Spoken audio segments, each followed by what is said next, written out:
Entonces, vamos, al parecer solo Jean-Pierre. Entonces, lo que voy a hacer ahorita, a modo de pregunta, es voy a preguntar al azar. Primero antes de responderte a Jean-Pierre, o digo Alexander, en este caso, preguntar al azar a uno de los presentes. A ver, el señor Aníbal, ¿me podría decir en este caso los alcances, eh, si la IA se está empleando en el sector público? No necesita responder directamente, si no puede escribirlo en el chat. A ver, ¿lo esperamos? Mientras voy a responder la pregunta, mientras voy a responder ya el comentario del señor Alexander. Eh, eh, el documento para el sector público y privado. Sí, en parte sí. No es tanto como hacer un documento, sino es cómo, cómo funciona el sector público y cómo es la lógica del sector privado. Recordemos que este curso va dirigido tanto a personas que laboran dentro del sector público como a personas que laboran dentro del sector privado. Y ambas personas van a tener que hacer documentos para el sector público y van a tener que hacer procesos para el sector público. Así que sobre eso da toda la primera clase. Y también sobre los avances en este caso, cómo varios avances de manera tecnológica van implementándose y van fijándose en la línea de proyectos y en la línea de procesos. Es importante entender todo esto porque eso es una antesala a lo que vamos a tratar en el presente curso. Es importante más que nada para motivos de entender cómo funciona el presente curso, cómo se estructura y sobre todo para que se entienda la lógica, porque para que ustedes entiendan muchas veces los procesos dentro del sector público, tienen que entender también cómo es la mentalidad dentro del sector público, cómo más o menos se opera dentro del sector público. La lógica detrás, por ejemplo, de la famosa burocracia, que le explicamos en la anterior clase, a modo de introducción. Normalmente lo que llamamos burocracia son los diferentes permisos de las diferentes áreas para utilizar en este caso cualquier recurso público. Por ejemplo, a diferencia del sector privado, donde uno puede usar una caja chica, en el sector público uno tiene que justificar y hacer en este caso los documentos o las solicitudes pertinentes con la justificación. Y ahora, ¿a qué viene a colación? Un ratito. Viene a colación por el tema justamente en qué creen que pasa. A, a ver, vamos a hacerlo un poquito más dinámico. Eh, a ver, que no sea Alexander, porque él veo que participa. Los demás presentes, ¿cuál crees que es el principal problema en el sector público? A ver,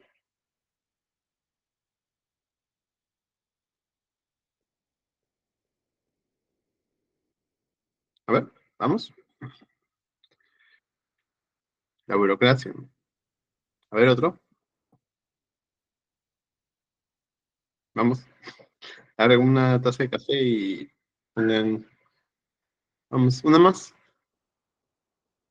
A ver, ¿cuál cree que ustedes? También.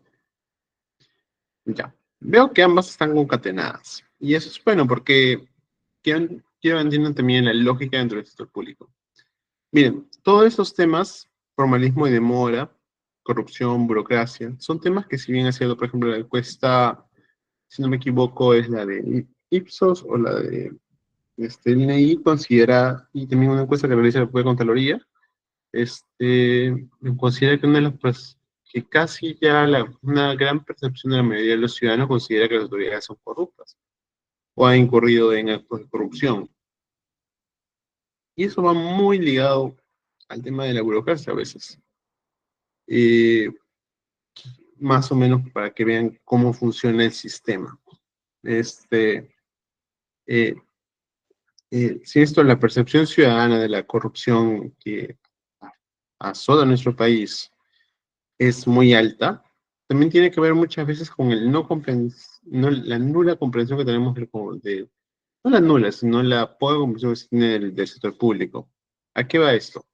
Por ejemplo, y siempre, disculpen, si me refiero a Vamos a poner el caso de los tres expresidentes. En este caso, si hoy día, en este caso, vamos a prestar atención, hoy día se va a debatir si el expresidente, el señor Pedro Castillo, va a salir libre o no. Sea cual fuese el resultado, creo que se van a inscribir a las elecciones. Y si no, y él ha sido un funcionario público. Gran parte de la gestión de la señora Boluarte, o de la presidenta Boluarte, mejor dicho, es que justamente eh, se basa en muchos de los males que el sector público acarrea. ¿Y qué es lo que quiero decir? Eh, a modo, esto claro, siempre lo digo a modo de opinión personal. Este, los conceptos de la burocracia y conceptos del urbanismo y excesiva demora son conceptos que alguien que ha trabajado dentro del sector público y ha hecho carrera dentro del sector público lo conoce plenamente.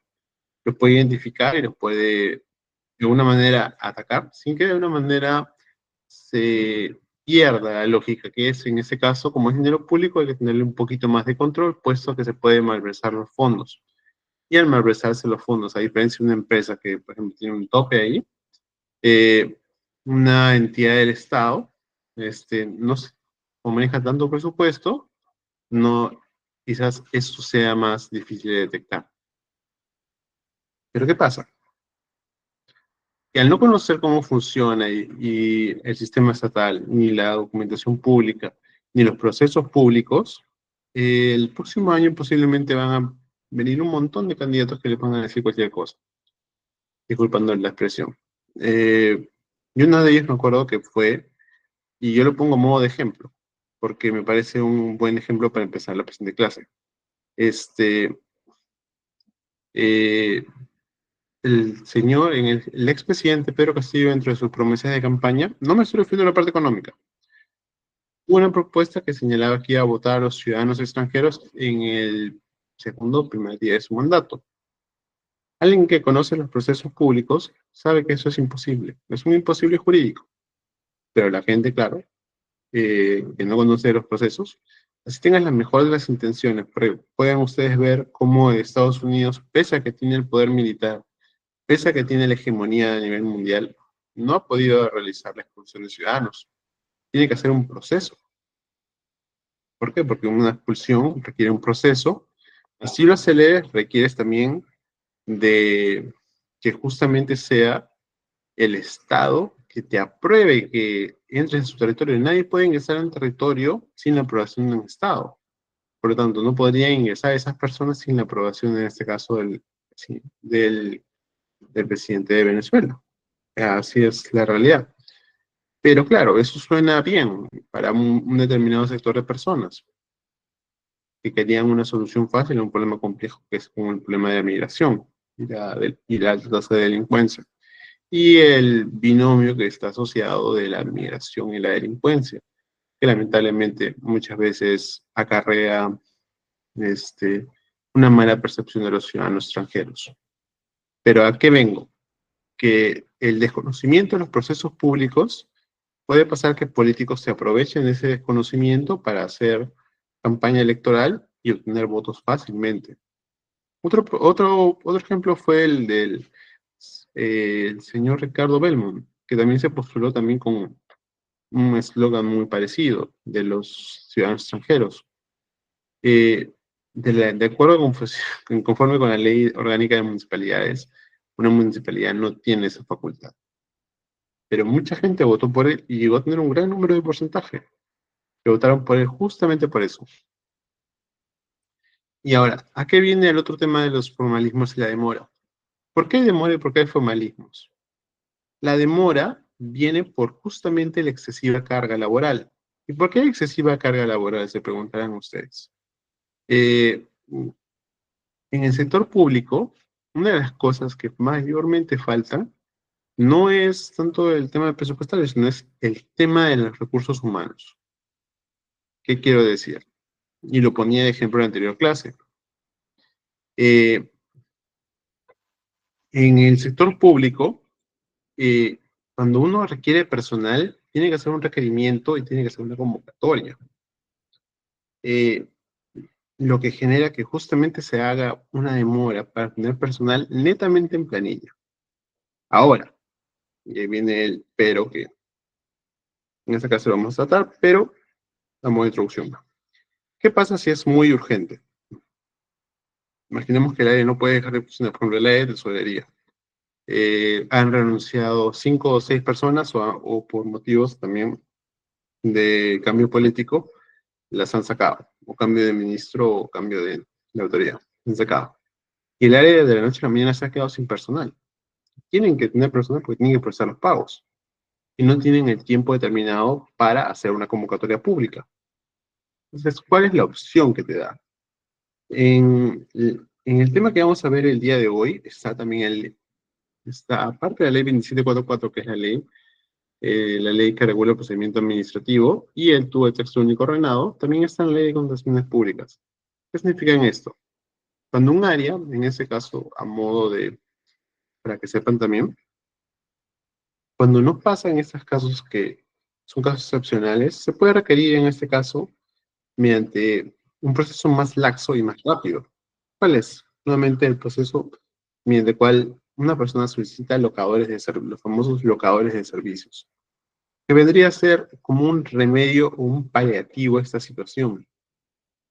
Si ustedes van a una entidad pública y preguntan en este caso cuántos están en planilla y cuántos no, se sorprenderían en muchos de los casos, puesto que este problema de la falta de personal acarrea que tienes que tratar por locación de servicios a personal para justamente suplir esa demanda.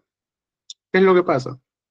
Que el locador de servicios muchas veces tiene una mala impresión de los locadores de servicio, pero dentro de la función pública son uno de los funcionarios que lamentablemente eh, tienen menor protección legal.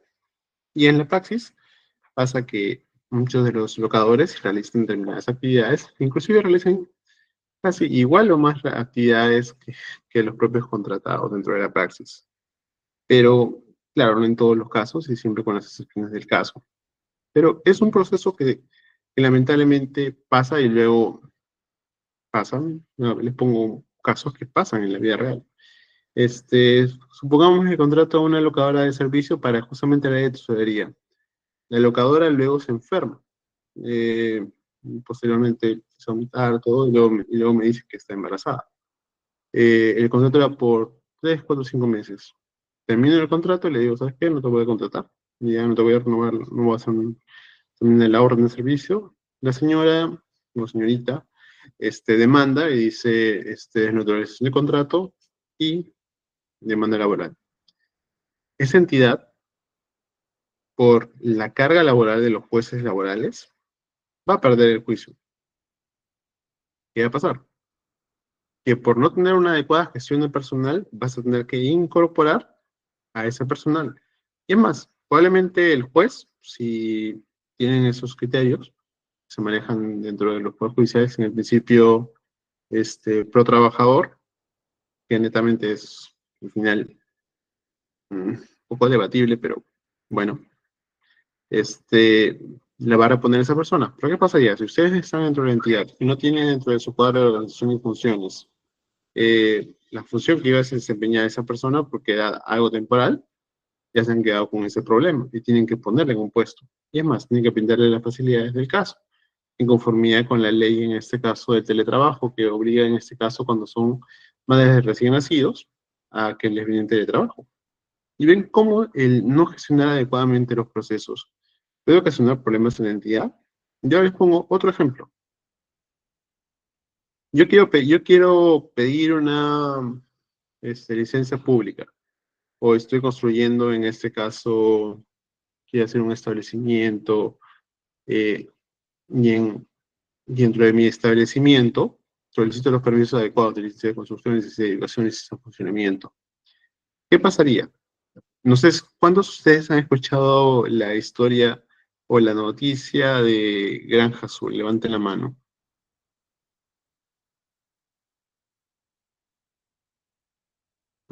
¿Ninguno? ¿Cuántos? Bueno, les comento brevemente. El tema de la Granja Azul fue un tema muy discutido. Justamente la municipalidad de Ate, en este caso, les había cerrado la Granja Azul. La Granja Azul tiene años trabajando. Por un tema de formalismos que en verdad era simplemente pagar una multa exorbitante o no cumplir con unos formalismos exagerados que les había puesto la municipalidad. No lo he leído a profundidad el expediente, pero más o menos su resumen. Este, ellos, en este caso, recurrieron a instancias de Indecopi y instancias jurisdiccionales y ganaron. Y al final volvieron a reabrir. Pero, ¿cuál es? Y ahí viene el tema. Que una gestión del alcalde impacta directamente, porque esos trabajadores, a dónde creen que fueron a parar? ¿El dueño los contrató de nuevo? No. Si no te otorgan el permiso, se cierra el local, se cierra el negocio. Así de simple. Se cierra el negocio y las personas que tenían contrato dejan de tener contrato y van a tener que buscar trabajo en otro sitio. Una decisión jurisdiccional y excesivos formalismos no solo acarrean consecuencias negativas para los funcionarios, sino también para los ciudadanos. Ven como una simple decisión de una autoridad, en este caso la municipalidad de Taldeate, ha tenido consecuencias con personas regulares que tenían sus empleos y que por motivos de una decisión, en este caso excesivos formalismos, perdieron esos empleos. Es la realidad. Y en ese sentido es donde viene el tema de la inteligencia artificial. ¿Qué significa esto? Gran parte de lo que pasa en la función pública es que no hay mucho personal. El excesivo formalismo y la excesiva demora que señala la compañera Sara se traduce en que para tener personal o para poder tener personal dentro de la unidad es muy complicado. Y de los colaboradores eh, se tiene justamente un personal muy limitado para una amplia carga laboral. Un ejemplo clarísimo de esto, entidades como el Poder Judicial, Contraloría General de la República, eh, um, entidades como algunos municipios, eh, o como ministerios, el MINSA, carecen del personal suficiente para poder realizar todas las gestiones. Entonces, ¿qué entonces herramienta le podemos dar? Puesto que la normativa nos señala que los procesos son muy largos, lamentablemente.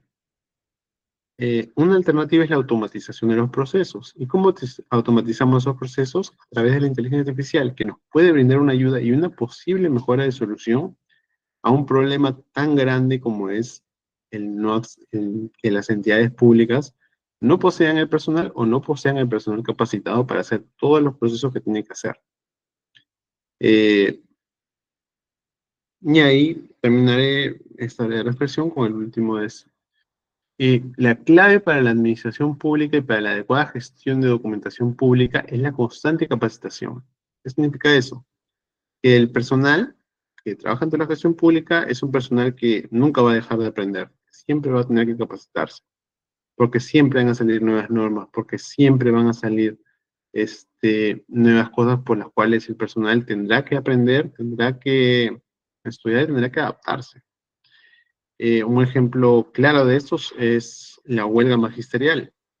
Lamentablemente en Perú estamos muy por debajo de los niveles que se tiene que tener para una región de Latinoamérica.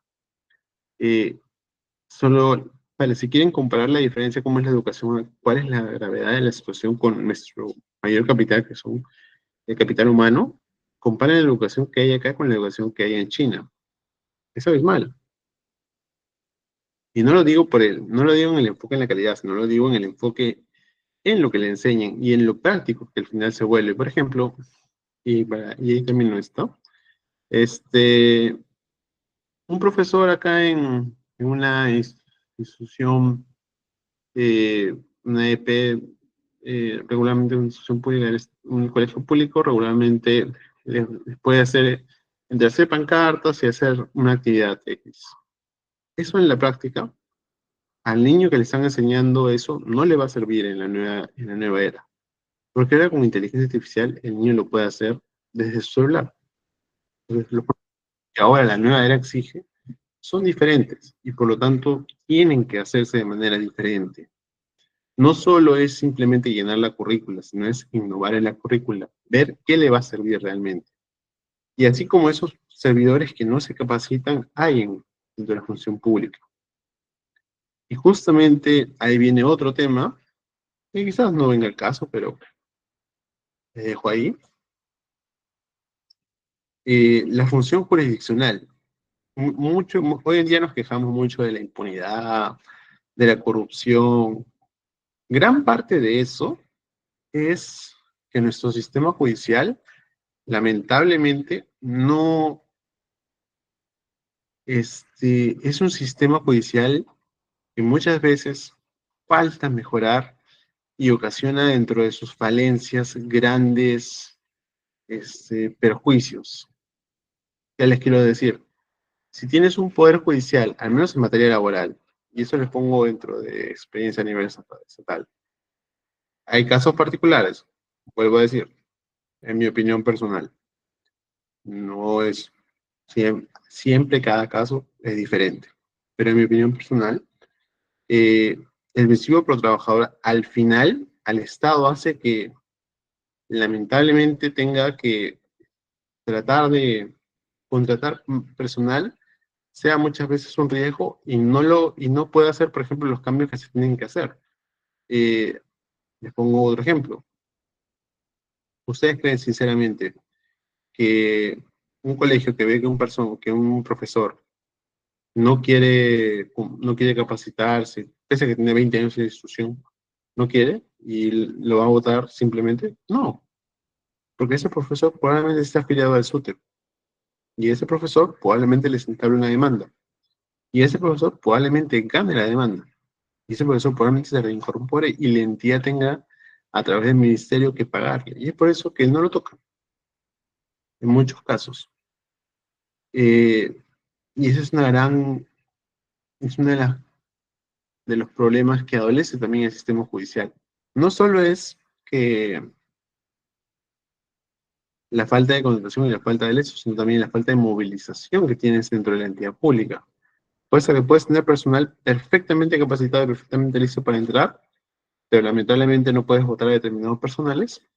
¿Por qué? Porque está esta idea de, así como está a nivel penal en todo el sistema judicial a nivel laboral también lamentablemente tiene sus falencias.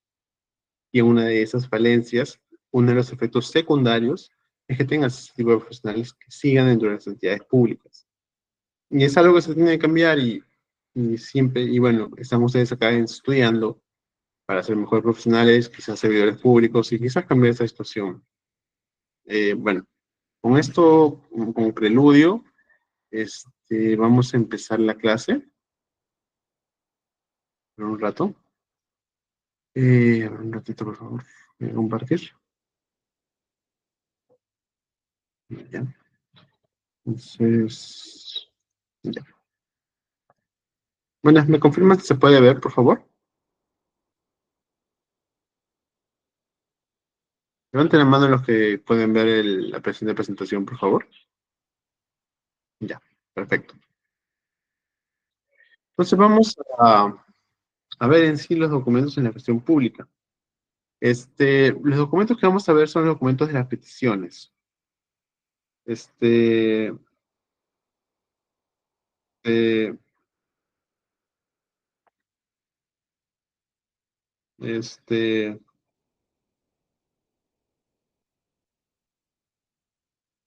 Normalmente las gestiones dentro de la gestión administrativa,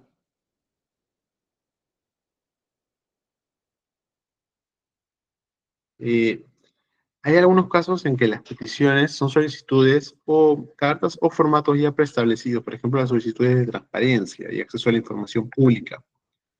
Eh, en esos casos, algunas entidades que tienen el formato preestablecido se llenan los datos y se solicita en este caso.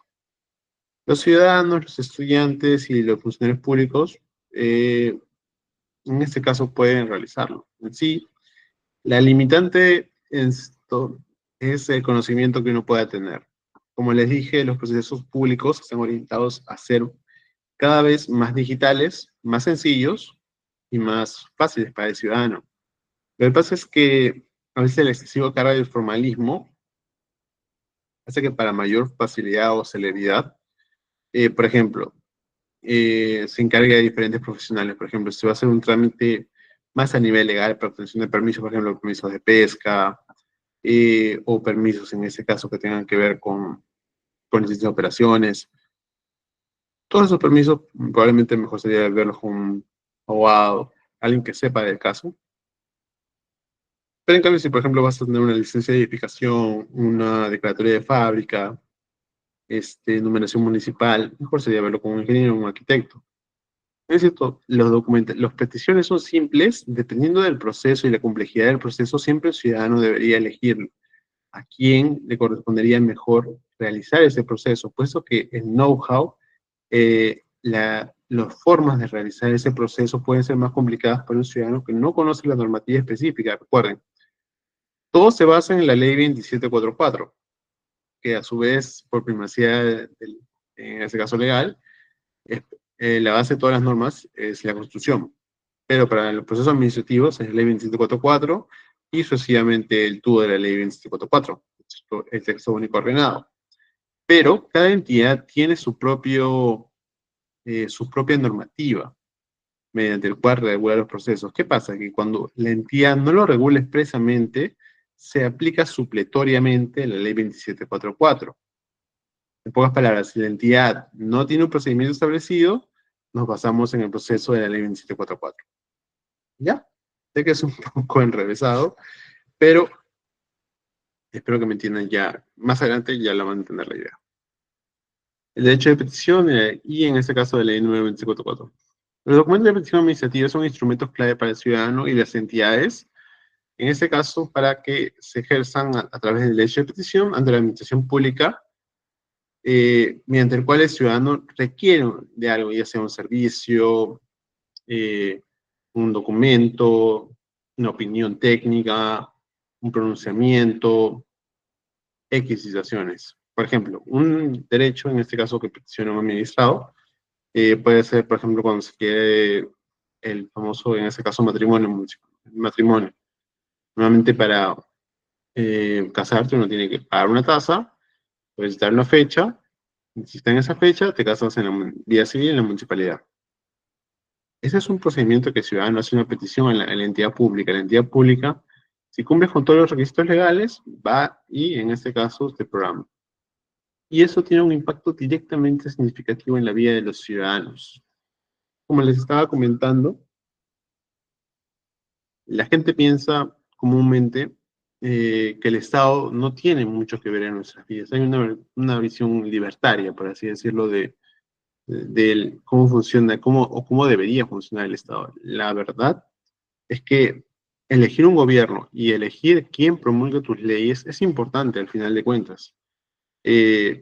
Justamente al tema del matrimonio, me vine a colación justamente una exposición que estuve escuchando brevemente en la mañana, en que justamente se exponía en este caso, eh,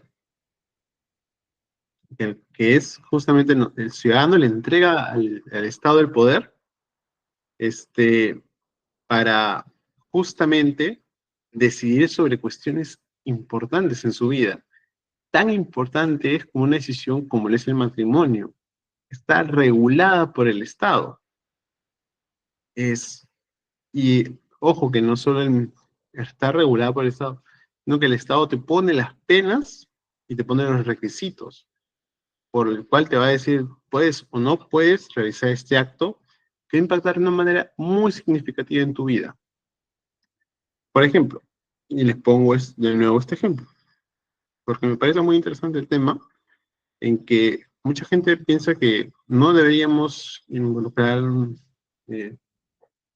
eh, al Estado dentro de la vida de las personas, o que todos los ciudadanos van y hacen su vida y no deberíamos preocuparnos por las leyes o las autoridades. Eso es una mentira. Porque al final el cambio de autoridades equivale al cambio de leyes. Y si hay cambio de leyes, puede haber cambio en el modo en el que vas a hacer. ¿Por qué? Les doy otro ejemplo. Cuando te casas, te aplica toda la normativa a las personas casadas, para bien o para mal. ¿Qué significa esto? Que puede haber un cambio normativo. Si hay un cambio normativo, tú te vas a ti te va a tocar el cambio normativo, porque nosotros como ciudadanos le entregamos ese poder al Estado para que un aspecto tan importante de nuestras vidas pueda regularlo. Inclusive se podría decir, con incentivos perversos en algunos casos. Es muy sabido, por ejemplo, en el sistema norteamericano, y justamente a eso venía la colación, que se decía que en el sistema norteamericano, una de las cosas que el legislador está ahorita tratando de corregir es que es un sistema muy pro, por así decirlo, que es muy pro negocio. ¿Y eso qué significa? Que el matrimonio se convierte en un negocio. Y por eso los altos índices de divorcios en temas monetarios. Y es justamente, es que esa legislación lo ve de esa manera y lo incentiva como esa manera, puesto que es el modo en que sus costumbres y sus legisladores lo han querido plantear. En el caso de Perú es un poco diferente, más bien en el lado de que es una obligación prácticamente. ¿Qué les quiero decir con esto? No les, a ver, en el caso peruano, muchos de los beneficios que se le dan en este caso dentro de la ley son en este caso más hacia, una legislación, una constitución pro matrimonio en sí, y no reconocen en ese caso las otras formas, por ejemplo, la convivencia, la unión de hecho, y todas las demás formas, que ahora regularmente sí un poco más, pero poco a poco ha ido reconociendo, pero siempre al final la primacía de nuestro Estado, por ahora, porque me refiero a la Constitución de 1993, fue hecha con un tinte conservador. Por ahora es pro matrimonio. Pero, y ahí viene la reflexión, de unos 20, 30 años, quizás esa concepción de matrimonio que se tenía en la Constitución del 93 cambie. ¿Por qué? Porque cambia el legislador y la mentalidad del legislador. ¿Ya? Para que vean cómo un tema tan pequeño, como les decía, por eso es muy importante ese tema, porque cuando la gente escucha decir cambio de constitución ahora o nueva constitución, piensa que es para mejor. La verdad es que no. Hay muchos temas que les vas a dar eh, control sobre tu vida y quizás pueda que de una manera determinada, porque por ejemplo, si tienes una determinada ideología, no vas a querer ser más pro matrimonio, contra el matrimonio, y pones que en la economía se llama como incentivos negativos, o sea, más difícil contra el matrimonio, que sea más difícil. Y todo eso se basa justamente en las leyes. Bueno, me desvío un poquito del tema.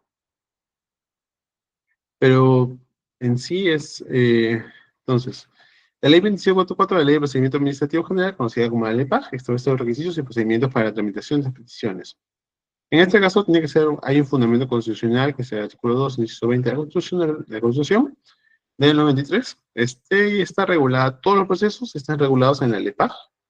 Y adicionalmente, recuerden siempre que cada proceso, si está, si está en el TUPA de cada entidad, también, o cada entidad regula sus procesos. Por ejemplo, la SUNAT, cuando te notifica en tu casilla solo, a diferencia de otras entidades. Entonces, ahí viene un proceso que es sui generis y muy diferente. También el produce, te notifica a través de la casilla de produce.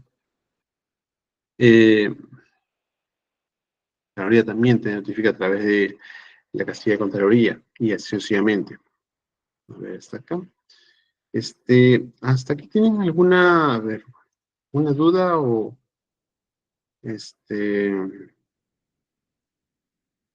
o alguna, o algo que quisieran, consultar desde que pasan lo siguiente?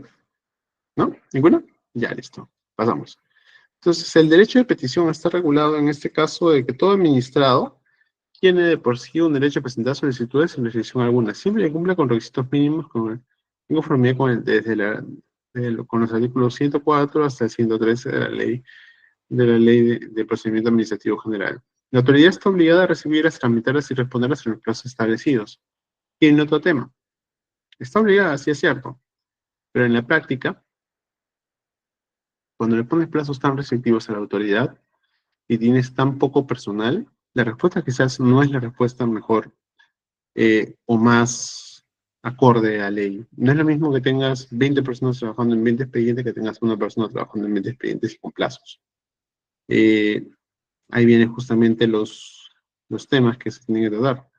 Porque los plazos, en este caso de atención de expedientes en el proceso administrativo, son plazos en los cuales una persona puede demorarse bastante en atender un expediente, pero lo atiende de una manera ordenada y que sea bien, que tenga un resultado.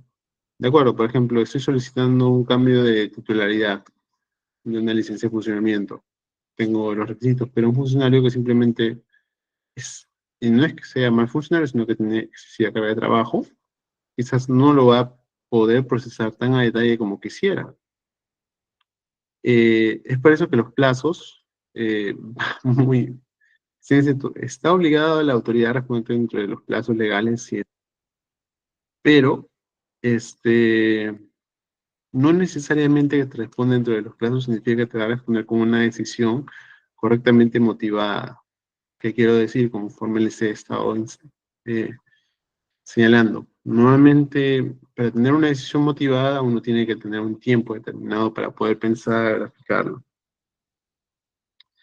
Y a veces pasa que dentro de las entidades públicas, vuelvo y repito, a veces hay muy poco personal para muy alta carga. Bien es cierto, escuchamos mucho, en la realidad es que sí pasa lamentablemente. O el personal que está quizás no es el más capacitado.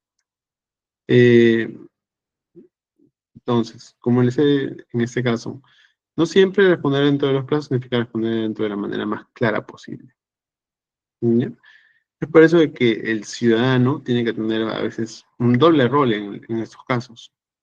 Un rol tanto al peticionar como al tratar de ser lo más claro posible y ser lo más preciso posible y evitar errores.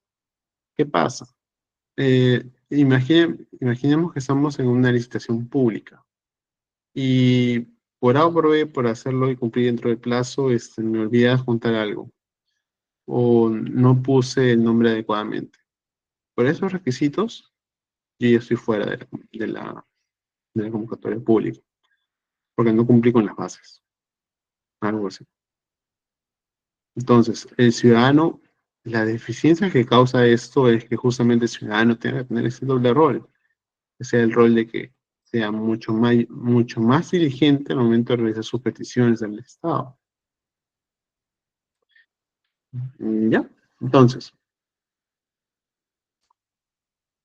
solicitud administrativa es un documento clave, ¿sí?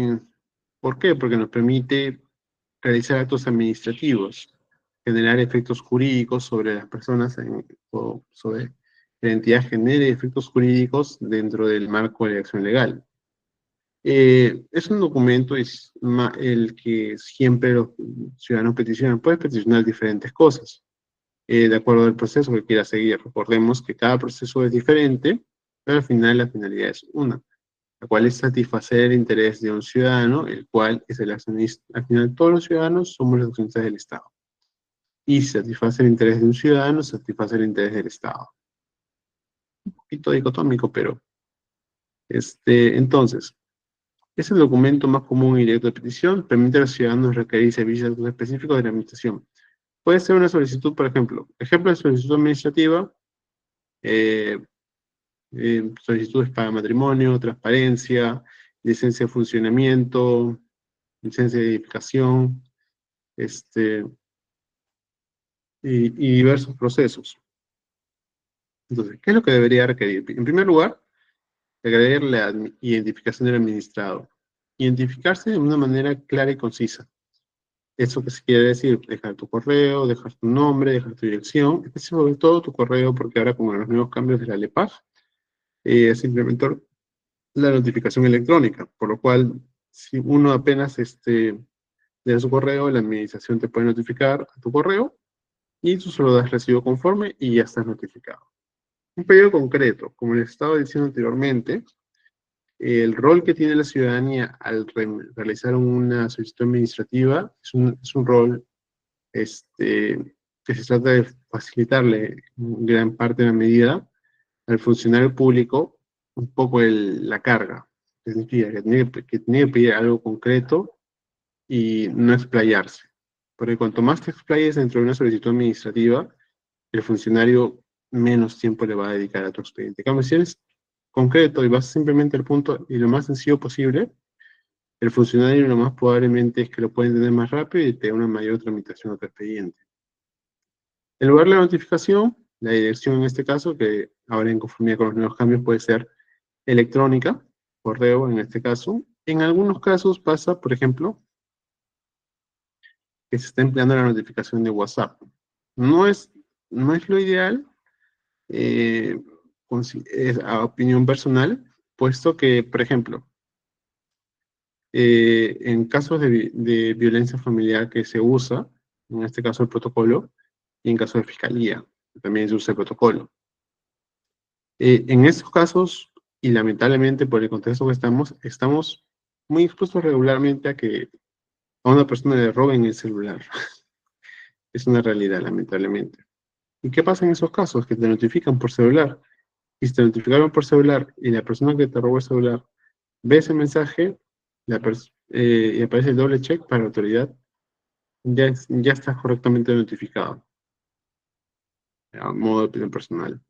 Debería ser un poquito más difícil, pues, al menos dentro de los procesos que son tan importantes, pero al menos en los procesos penales, ahí con el abogado defensor, y dentro de todo, guardan más modalidades. En los procesos de protección, en este caso contra la de violencia familiar, todavía falta bastante porque ahí no es que haya un abogado defensor plenamente como un proceso penal, sino es que hay un agraviado y un defendido que a veces son personas porque normalmente que pasa que no son, los casos que vemos en la tele son la excepción y no la norma. Normalmente en los casos de violencia familiar pasa que la autoridad demora eh, y pasan estas situaciones. Eh, por lo tanto, la notificación en WhatsApp, si bien es cierto, es válida, tiene sus dificultades y problemas, al menos en el contexto donde estamos desarrollándonos. La firma huella regularmente es la firma electrónica. No hemos todavía implementado en algunos casos, sí.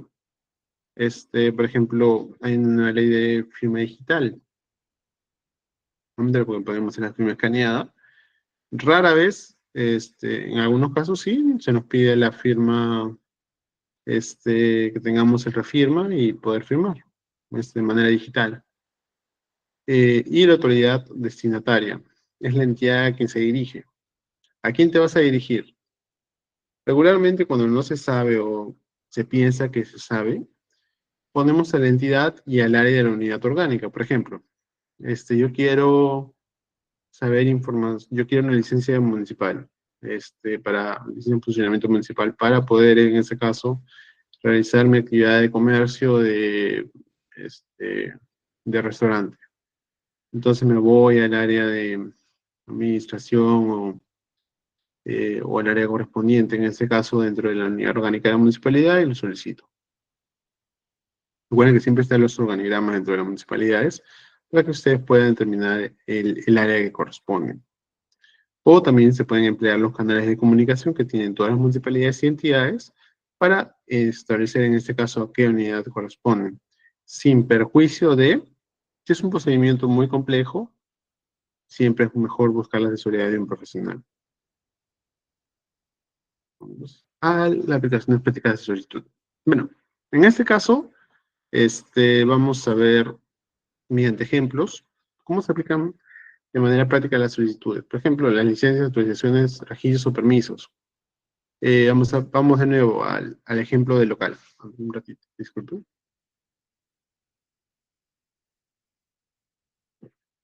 Supongamos que tenemos nuestro local de que hacemos pollo a la brasa o pollo broster.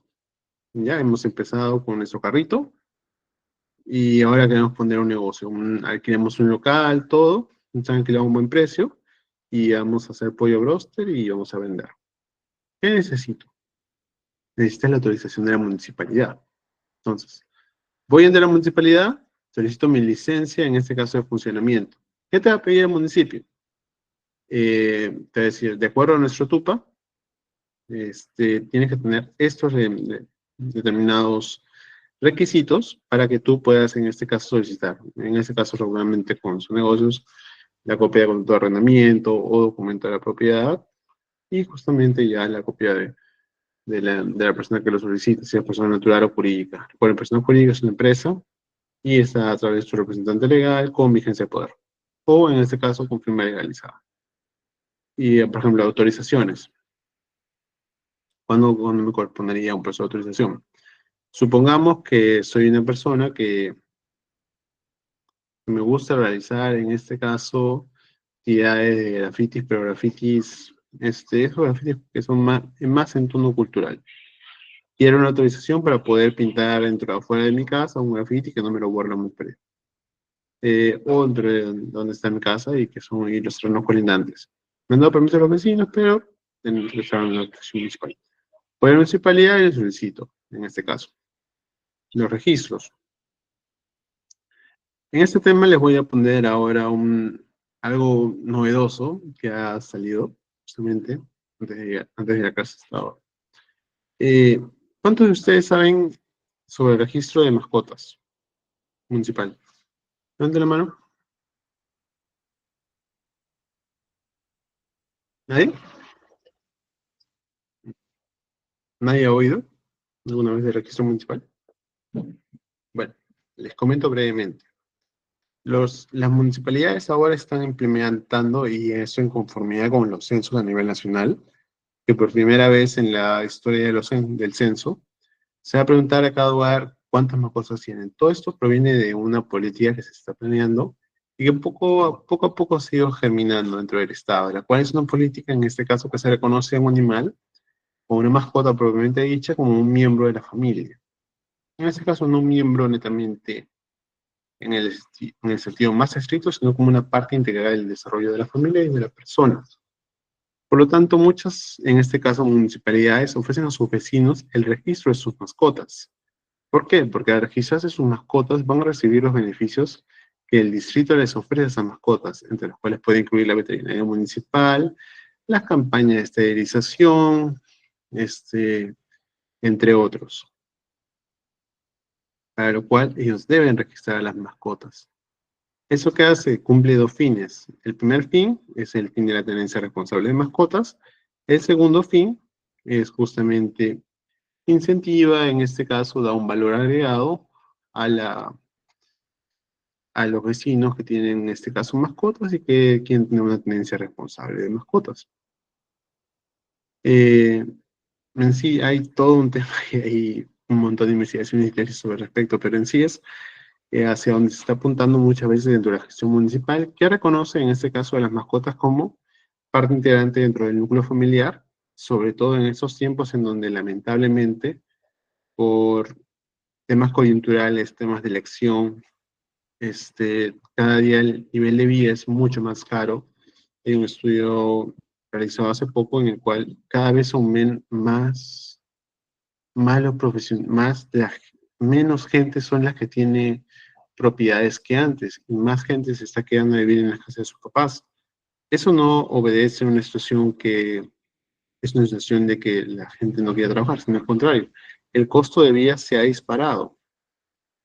Y hay otro estudio que señala que tenemos, cada vez son más los peruanos que tienen 2 o 3 trabajos para poder subsistir. Y que el mínimo para que uno pueda vivir cómodamente o mínimamente es 2.000 soles. Todos esos cambios han influido mucho. Entonces, y permiso para, en este caso, los permisos municipales para realizar determinadas actividades, por ejemplo, un permiso para realizar la actividad de pesca, por ejemplo, de la del producto. Acceso a la información pública. Como les comenté, ahora ustedes a través de transparencia pueden solicitar cualquier información sin ser pedido de causa. Ustedes quieren saber cuánto gana el alcalde. ustedes lo pueden solicitar. Ustedes quieren saber cuánto es el presupuesto que destina la municipalidad para recoger de basura, ustedes lo pueden solicitar. Ustedes quieren saber cuántos perros ha registrado el distrito, ustedes lo pueden solicitar. Ustedes pueden solicitar, por ejemplo, en la municipalidad de Miraflores, cuántos gatos están registrados en el Parque Kennedy, ustedes lo pueden solicitar.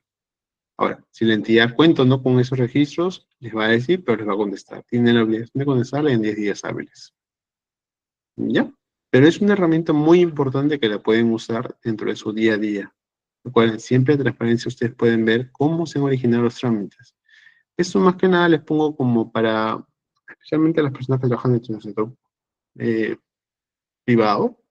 Si alguna vez trabajan dentro del sector privado, les podría servir quizás muy útil cuando sean los procesos, al menos para Sonafil, por ejemplo. Las prestaciones sociales, subsidios y beneficios del Estado. Por ejemplo, prestaciones sociales, un ejemplo clarísimo de eso es la veterinaria municipal. Cumple con un rol en este caso que en economía se llama como una externalidad. Si bien es cierto, no genera tanto los ingresos para el municipio como tal, sí genera ingresos sí genera una ganancia a nivel social, porque ayuda a los hogares del distrito a tener una mayor cobertura a nivel de salud de sus miembros de la familia. Ayuda a prevenir enfermedades como la rabia, y ayuda a que hayan tantos animalitos fuera. Y por lo tanto, hay beneficios sociales dentro de la veterinaria municipal. Es un caso.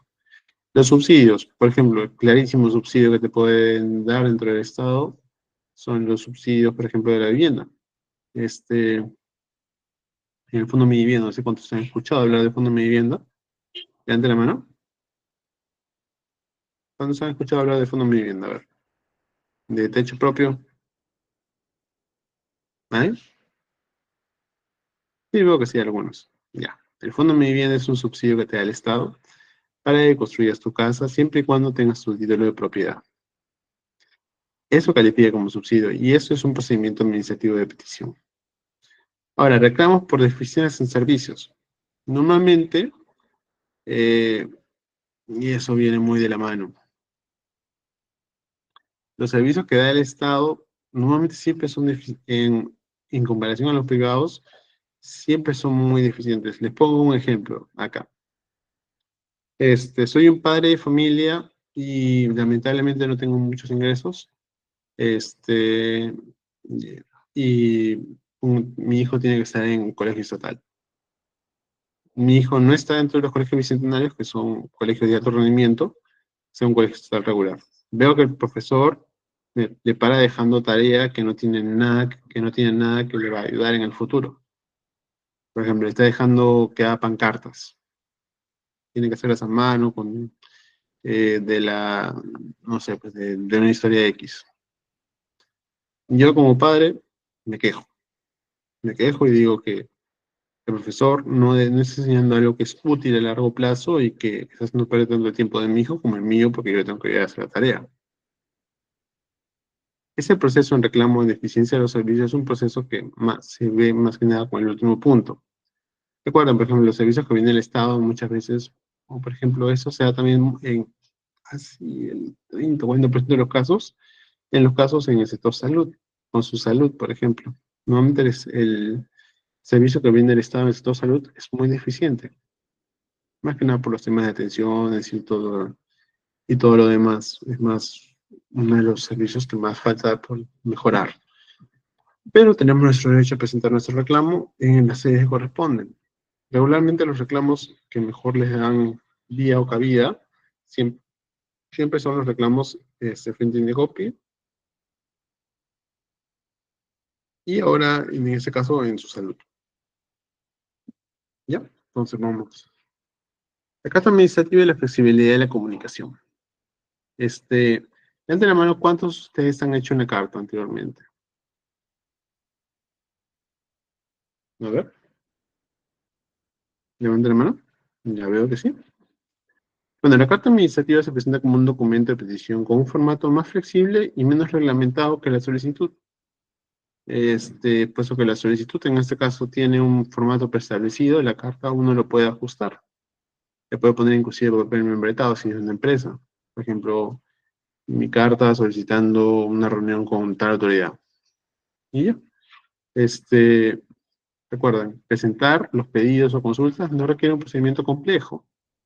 Menos es más siempre. Eh, si puedes decir en 2 palabras lo que has podido, has querido, lo que puedes decir en 20, dilo en 2 palabras nomás. Comunicar los hechos y situaciones a la entidad para que la entidad tome conocimiento. Esto más se aplica en el procedimiento de denuncia o cuando se ve una irregularidad. O cuando quieres subsanar una situación que parece irregular. Y formular los reclamos o las sugerencias sobre servicios públicos. No solo se pueden formular los reclamos, sino también sugerencias. La entidad muchas veces, eh, como sigo diciendo, muchas veces las entidades públicas, no es que no funcionen adecuadamente, sino que no tienen el personal adecuado, tienen muchas limitantes, presupuesto, entre otros. Pero cuanto más flexibilidad le demos a la entidad, o cuanto más lo ayude el ciudadano, la entidad va a funcionar mucho mejor, porque si el ciudadano le da más sugerencias, es más probable que esas sugerencias poco a poco lleguen a los oídos de la autoridad y quizás las implementen. Gran parte de esto, por ejemplo, eh, gran parte de esto vino con la nueva ley de esterilizaciones de animales. Vinieron como sugerencias poco a poco a la entidad. Eh, Cada vez más eran los usuarios que se organizaban a través de grupos de defensa de los animales y solicitaban en este caso que se aplique castraciones, en este caso más en la población gatuna, eh, a nivel de política, y las entidades poco a poco empezaron a escuchar esa propuesta y empezaron a implementarlo, lo cual originó y luego posteriormente se convirtió en una norma. Como les digo, este, los servicios públicos siempre también están abiertos a sugerencias. Al final, si no les hacen caso, tarde o temprano, al final una autoridad va a recoger esa sugerencia y lo va a convertir en una norma que la van a aplicar en beneficio de la comunidad. Como es el caso, por ejemplo, de esta norma de la esterilización de gatos o de animales que están en la calle, que lamentablemente no están ahí y no tienen una protección en este caso. Y una de las medidas de protección es que justamente se esterilicen por razones de salubridad. Aunque más sencilla, la carta también tiene que estar, debe ser tramitada y respondida dentro del plazo razonable, bajo el principio de predictibilidad y la buena fe administrativa. El principio de predictibilidad es que si una autoridad en un proceso similar ha dicho A, tiene que en el mismo proceso, que es de naturaleza similar, decir también A. No puede haber doble pronunciamiento, no es como que bajo un criterio otorga una licencia de funcionamiento y bajo otro criterio otorga una licencia de funcionamiento, deniega una licencia de funcionamiento. No funciona así. La norma señala que todo acto administrativo debe cumplir con el principio de predictibilidad. Tiene que haber una predictibilidad dentro de los actos administrativos. Y ahora los principios claves dentro de la ley de procedimientos administrativos. Las solicitudes y las cartas están amparadas en los siguientes principios claves dentro de la ley de procedimiento administrativo general, asegurando una gestión eficaz y transparente. El principio de informalismo. Las deficiencias no deben ser obstáculos en la tramitación de una petición. Recuerden que los funcionarios públicos siempre trabajan para el Estado o trabajan para el Estado representado en todos nosotros, para el ciudadano. Entonces, lo normal es que un ciudadano se vaya a equivocar al final. Le pongo de nuevo el ejemplo. Un ciudadano presenta una denuncia y la denuncia es un FIL. Y en la denuncia el ciudadano simplemente defoga todas sus frustraciones y, y molestia con su empleador. Pero eso no es el fondo de la denuncia. El fondo de la denuncia solo es una palabra. Por ejemplo, mi empleador es una mala persona y demás calificativos insultantes. Y no me pagó. Lo que quisiste decir es no me pagó. Pero yo como funcionario público debo leer el documento, así sea en ese caso escrito de una manera que no es la correcta, y entender hacia dónde se dirige para encaminarlo de ese sentido. Simplicidad. La idea es que los trámites deben ser sencillos sin formalidades innecesarias. Eso es lo que señala la norma, pero en la práctica, lamentablemente, sigue todavía habiendo un excesivo nivel de formalismo. Es por eso que muchas veces los procedimientos administrativos siempre es bueno llevarlos, al menos en los procesos más complejos, con un profesional que sepa. Pues si bien es cierto, algunos procedimientos se han vuelto más simples, ahora específicamente con el tema de los procedimientos ya con, bueno, los procedimientos de aprobación automática, los procedimientos de silencio negativo, pues, en este caso, y los procedimientos ahora que se han ya digitalizado, todavía hay formalidades que son de alguna u otra manera un poco innecesarias. Ahora, el principio de celeridad, la resolución debe ser en el menor tiempo posible. Es un principio que, sí, esto debería ser. Normalmente tiene sus contratiempos, que es que una resolución apresurada es una resolución quizás no pensada con todas las aristas que uno solicita. Por lo tanto, al final en la práctica, y eso lo digo en calidad de abogado que ha trabajado tanto en el sector público como en el sector privado, práctica va a generar que uno, frente a una resolución administrativa que no tiene, que por cumplir los plazos, haya caído en error, al menos en el fondo o en la forma, tengas que impugnarla y tengas que pasar en los plazos de los 15 días, 30 días, eh, solicitando tu recurso de reconsideración, apelación, si en última instancia te deniegan contencioso administrativo. ¿Por qué? Porque una resolución hecha rápidamente y hecha simplemente para cumplir los plazos no necesariamente te equivale a una buena resolución. Y esto no lo digo para simplemente decir que no, tienen que demorarse las resoluciones, no es el caso. Lo que pasa es que dentro de la administración pública no hay la cantidad de funcionarios eh, a tiempo completo para generar, en este caso, que un funcionario se dedique a una resolución, otro funcionario a otra y así sucesivamente, y se pueda generar una resolución que sea muy buena para la administración pública. La presunción de veracidad, que es más general que lo declarado a nivel administrativo, se presume como cierto. Más que nada se buscar una relación transparente y eficiente con la ciudadanía y el Estado. Importancia en la gestión pública. Los documentos no solo son medios formales de comunicación, sino también indicadores de la calidad del servicio público y herramientas continuas de mejora.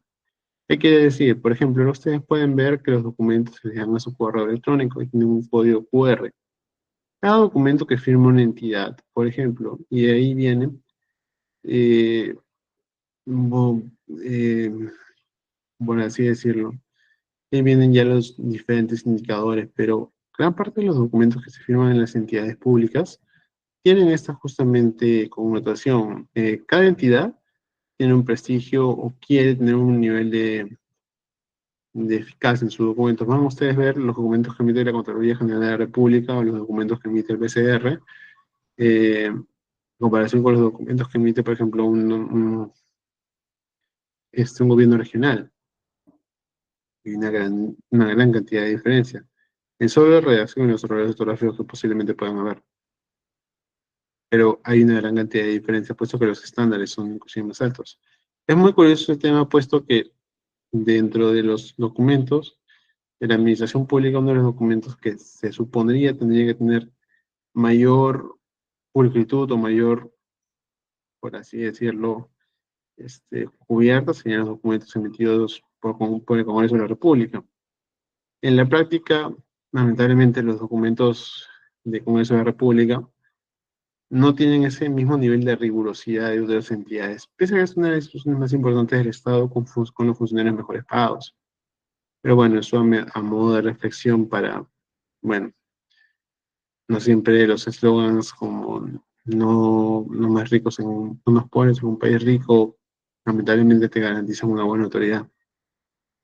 Eh, bueno, eso a modo de opinión personal. Ahora, ¿me comentan si lo pueden ver ahí en la pantalla? ¿Sí? Ya, perfecto. En este caso, lo que estoy poniendo acá es como más o menos una pirámide de lo que vendría a ser la gestión pública adecuadamente, porque es importante. Al final, al principio está la administración tradicional, que está en la cabeza. Los procesos y barreras burocráticas están ahí.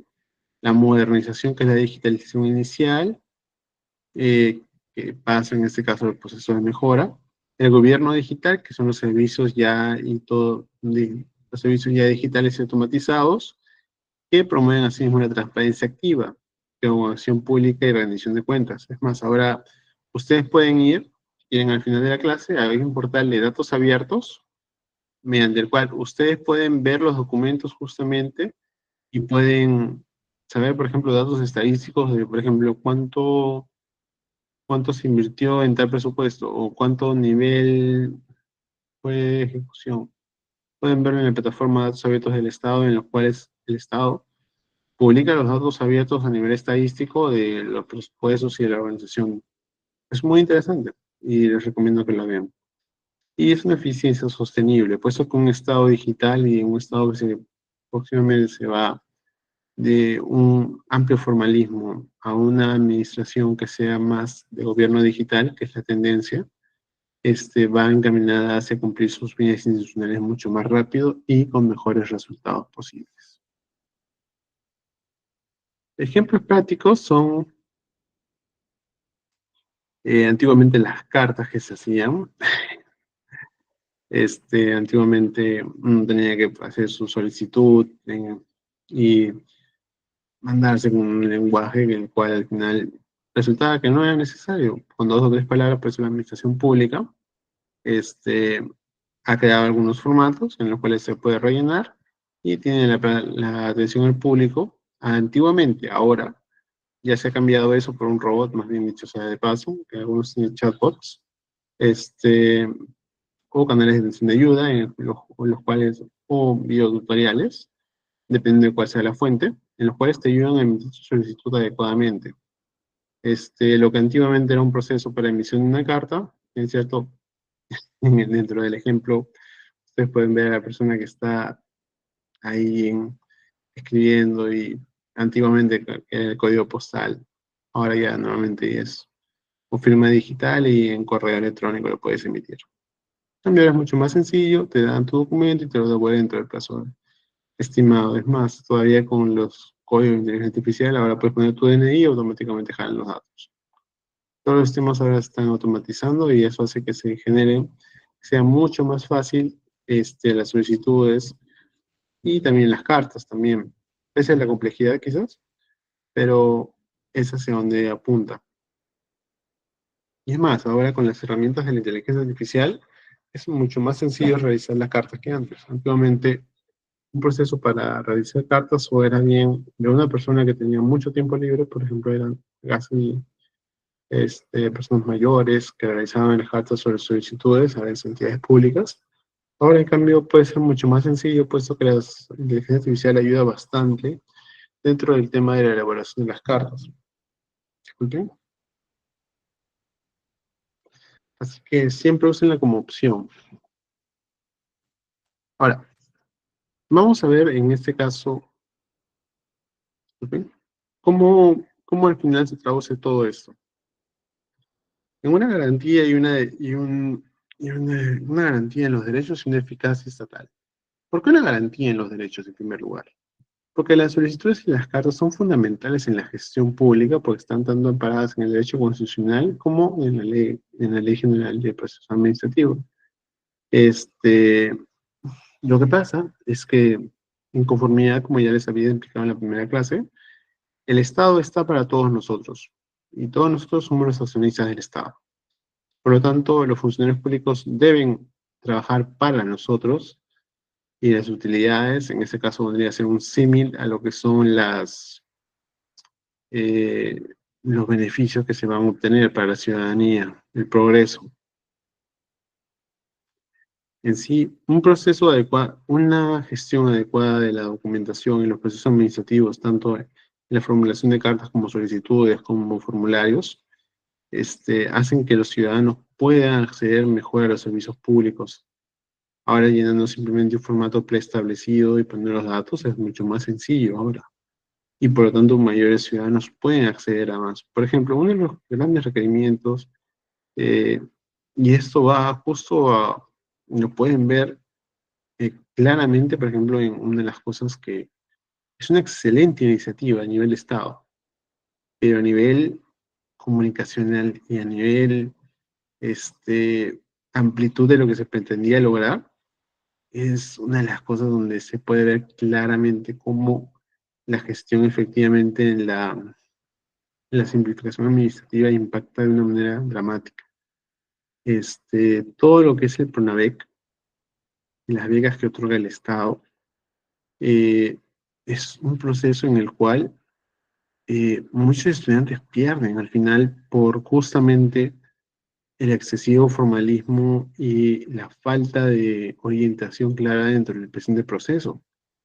Y el PRONAVEC es una oportunidad maravillosa para que los estudiantes puedan estudiar en otros países, pagados por el dinero del Estado, con la suficiente ostentación, y ese capital humano pueda venir y pueda desempeñarse. Más o menos copia lo que copia el modelo chino, que es el modelo en que los estudiantes van a las mejores universidades y luego regresan a China, justamente con el conocimiento adquirido en este caso, desempeñarse dentro de la función pública o dentro del territorio estatal. Pero ¿qué pasa? Que gran parte de las personas que quieren postular estos programas se desaniman justamente por los requisitos y por la gran cantidad de papel y documentación que piden. Otro ejemplo también, para acceder a la función pública, pasan regularmente en los concursos públicos, te hacen llenar una gran cantidad de formularios, que en muchos casos, gente joven especialmente, desanima a gran cantidad de la gente a postular, porque en un proceso público tienes que llenar gran cantidad de formas, tu CV, tienes que llenar en formatos determinados, una experiencia específica en determinados campos, y todo. En cambio, y al final, después de todo eso, este, pasas una etapa en la postulación y si no estuviste dentro de la hora, ya no estás. En cambio, comparen ese proceso para postular con el proceso de postular en Boomerang o CompuTrabajo. Un clic y ya está. Guardan su CV, buscan una oferta que les agrade medianamente, un clic y ya está. ¿Cuánto es lo que se pierde en capital humano solo por el excesivo formalismo? Y al final, ¿eso qué tiene que ver Medellín con la Constitución? Mucho, porque este, uno de los preceptos normativos es el derecho al trabajo. Y de una manera, al poner requisitos tan formalistas y tan difíciles para el final, postular a la función pública es una función de las más sacrificadas y al mismo tiempo de las más hermosas, hace que mucha gente capaz, mucha gente que pueda ser un gran funcionario público no postule. Y de esa manera no esté dentro de la función pública. Cuando preguntan, ¿por qué justamente pasa que la gente más capacitada no es la que está en el Estado? Muchas veces gracias a esto.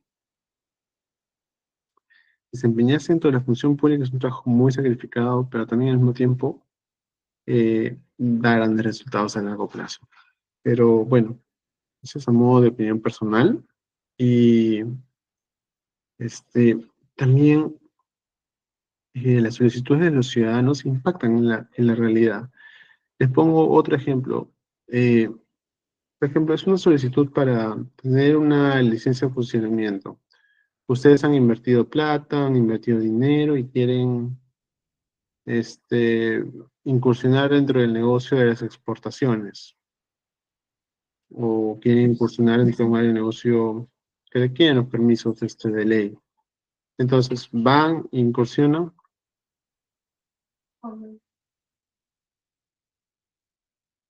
incursionan y lamentablemente no sale al final. ¿Qué pasaría? Todo lo, todo lo que ustedes han invertido, han generado, al final no les dejan. Eso tiene graves consecuencias porque genera negocios alternativos que no están regulados o que al final no se quieren formalizar. Por ejemplo, el tema de la minería ilegal es un tema muy, pero muy complicado. Eh, Gestionar la actividad minera dentro del territorio nacional es uno de los temas más complejos, puesto que la cantidad de regulaciones que pide el territorio nacional, si bien es cierto, la minería es una actividad muy lucrativa, una de las actividades donde lamentablemente hay una gran cantidad de regulaciones. Y no solo a nivel de Sinermin, sino también a nivel de, por ejemplo, la SUNAFIL. Y a nivel de los costos y procesos que tienes que mantener también para, no solo con tus trabajadores, sino también con la comunidad. Todos esos costos para ser formal, ¿qué hacen? Que mucha gente lamentablemente se desanime y quiere pasar a la informalidad. Otro ejemplo, por ejemplo, es justamente los ejemplos de los altos costos para generar una empresa. En Perú es uno de los países donde es muy difícil ser formal, porque tienes unos altos costos a nivel tributario, a nivel de SUNAT, y a nivel laboral también tienes unos altos costos. Por eso gran cantidad de las empresas o de los emprendimientos son informales, puesto que ninguno se quiere exponer a SUNAFIL, ninguno se quiere exponer a la SUNAT. Pues, ¿qué genera eso? Que cada vez menos personas quieran estén dentro del mercado formal y tengan los beneficios. Una de las cosas más interesantes que pueden ver con esto es en el tema de la AFP, por ejemplo. ¿Se acuerdan cuando estaba, no sé si es, a ver, ¿cuántos estaban pendientes del tema de la AFP, del retiro? A ver, levanten la mano. ¿Ninguno? ¿No estaba pendiente del retiro de la AFP? ¿No? A ver, bueno, eh, ¿por qué también mucha gente estaba, bueno, quizás sea la hora, pero ya, bueno, ya falta poco, pero quiero dejarles también con este tema. Este, la AFP, ¿por qué es un tema tan controversial dentro de nuestro país? Porque la gran mayoría de peruanos no tiene AFP. Es una realidad. Lamentablemente en nuestro país la informalidad prima. ¿Por qué prima? Porque los costos laborales en este país son enormes. Cada vez es más difícil ser formal, no solo por los costes de la SUNAT, sino también los costes, antiguamente te podían demandar, ahora viene la SUNAFIL. Y la SUNAFIL, en vez de ser un ente, por así decirlo, protector, es un ente más bien sancionador y da un incentivo al final negativo para que muchas empresas no quieran formalizarse y no quieran poner a sus trabajadores en planilla. Lamentablemente, cuanto más restrictivo sea el sistema, menos al final, o más punitivo, más son los ciudadanos que no van a poder acceder a los servicios. Ven cómo la incorrecta en al final, por ejemplo, las solicitudes, en este caso o las cartas, para constituir un negocio o los requisitos, cuanto más elevados sean, peor es al final, porque vas a desincentivar a la gente. Otro ejemplo también es el caso de los postores. Para ser un postor del Estado, demasiados son los requisitos que se cumplen. Y al final, lamentablemente, en muchos casos se ha demostrado que los postores del Estado estaban en unos requisitos casi incumplibles para justamente que sean personas que sean designadas de confianza ya. Y prácticamente el puesto y la convocatoria ya tenía nombre. Son cosas que lamentablemente pasan y se tienen que mejorar de la mejor haciendo las correcciones y las medidas correspondientes. No siempre se va a poder lograr al 100% todas las metas, pero se tiene que lograr al menos el 70%. Eh, Garantizar el derecho a la petición y fortalecer la confianza ciudadana en el Estado. El Estado, como ente, tiene que facilitar las cosas, no tiene que entorpecerlas. Una de las cosas, y quisiera también esto a modo de reflexión. Si nos hace creer que los empresarios son los más malvados, el enemigo al final del día, el capitalismo. No, cuando en realidad quizás no sea así. O sea, si necesito, lo que busca el empresario es lucro. Nadie nunca negará eso. Pero la realidad es que muchas veces el principal impedimento para un empresario, un microempresario, un emprendedor en Perú, es el Estado. La cantidad de costos, la cantidad de requisitos que tiene, hay empresas que se pueden ir a la quiebra tan solo con las multas de SUNAFIL. y ni hablar de los procesos judiciales. Es tanto así que las solicitudes o los derechos en este caso, la gestión pública orientada al servicio transparente y los resultados. Y ahí vengo a la reflexión de los juzgados. Es muy curioso que en los juzgados laborales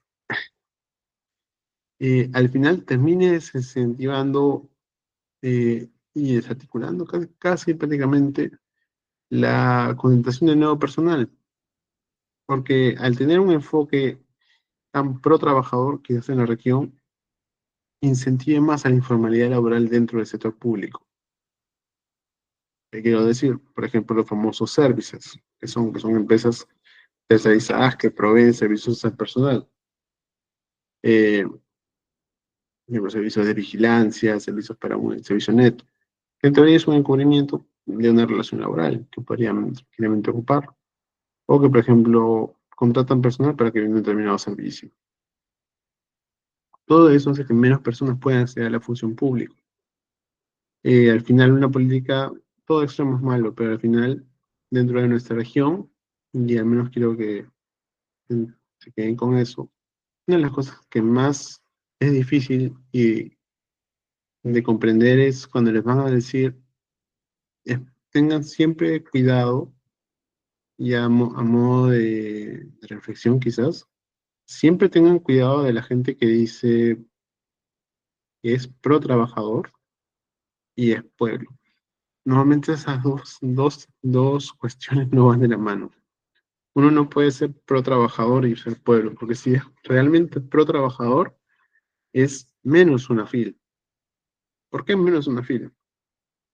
Porque al final lo que hace los incentivos al final que te brindan, las sanciones que te imponen la SUNAFIL, los montos que te imponen la SUNAFIL, son prácticamente que te incentivan a no tener personal en planilla, a estar en la informalidad laboral, a no ponerlos en planilla, puesto que si lo pones en planilla, te van a venir sanciones, te van a venir inspecciones, y todo eso te va a dar cargar costos. Y tú, dentro de la organización, recién estás empezando y no te puedes dar esos costos que van a ser considerables. Recordemos eso también. Si un político viene y le dice que es pro trabajador y pro pueblo, eh, 50% de las veces realmente debería estar mintiendo. Porque no puede ser pro trabajador y pro pueblo. O eres uno o eres lo otro. Y la correcta elaboración y tramitación son esenciales para la interacción efectiva entre los ciudadanos y la administración pública. Recordemos que siempre estamos interactuando con la administración pública, desde pedir licencia de matrimonio hasta lograr, en este caso, una licencia de funcionamiento para nuestro negocio. Siempre estamos en constante interacción con la administración pública. O, por ejemplo, la gente que dice que no tiene que ver con la administración pública, lamentablemente viene la SUNAT, lamentablemente viene la SUNAFIL, y ahí no, lamentablemente tienen que interactuar con la administración pública. Esos menos son pilares para la administración pública más cercana y responsable, sobre todo. Y considero que lo principal que tenemos que velar dentro del Estado peruano, de la gestión pública principalmente, es quitar esas preconcepciones de ser pro algo. Al final, cuanto más pro eres de algo, al final desincentivas eso que quieres proteger. Y ahora paso brevemente a sus comentarios y sus preguntas. Bueno, lejos de los ejemplos de Cuba y Venezuela, eh, bueno, son consideraciones personales a las que, y es entendible, estimado Alexander, que hay esas posturas cuando tienes en un país gente que tiene gran cantidad de dinero, gran cantidad de dinero concentrado en solo familias. Hay una encuesta que publicó, si no me equivoco, 2 hermanos creo que están entre las personas más ricas de todo el Perú. Es normal que tengas ese tipo de resentimiento. Es más, si uno se va dentro del territorio de la sierra, es normal que no tengan las postas en los servicios mínimos. Mientras no tengamos un sistema eficiente, esos modelos para mucha gente no va a parecer una locura, no va a parecer un modelo atractivo. Y con eso termino. Espero que les haya servido bastante la clase, y bueno, felicitarlos por estar en esta clase. Sé que es un esfuerzo gigantesco estar a las 9 de la noche en clase en vez de estar descansando con sus familias. Les agradezco su tiempo, su atención y por favor quédense que van a brindar en esos momentos un mensaje, en este caso en el instituto. Y con eso sería todo por hoy. Espero veros en la siguiente clase y muy buenas noches a todos.